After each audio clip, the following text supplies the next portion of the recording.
దీనికి ప్రతిపక్షానికి సమానమే.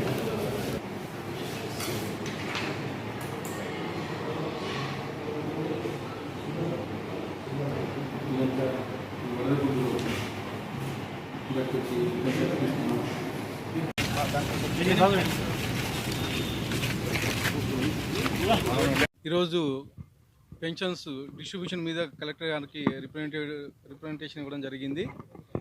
అనంతపురం జిల్లా వాతావరణ పరిస్థితుల దృష్ట్యా ఎండ ఎక్కువ ఉంటుంది మిగతా జిల్లాలతో పోల్చుకుంటే.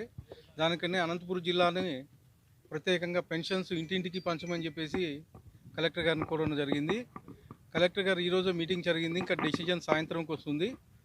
కానీ అనంతపూర్ని సత్యసాయి జిల్లాని ఖచ్చితంగా స్పెషల్ కేసు కింద కన్సిడర్ చేసి ఆలోచిస్తామని చెప్పేసి మేడం గారు చెప్పారు, కలెక్టర్ గారు చెప్పారు. ఎలక్షన్ స్టాఫ్ తక్కువ ఉన్నారని చెప్పేసి మేడం గారు అనగానే జరిగింది ఇందాక కలెక్టర్ గారు.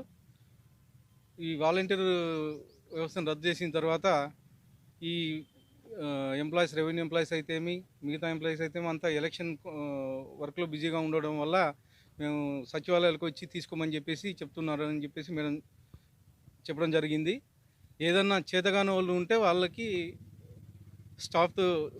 సచివాలయం స్టాఫ్తో వెళ్ళి ఇంటింటికి పంచడం జరుగుతుందని చెప్పి చెప్పారు మేడం.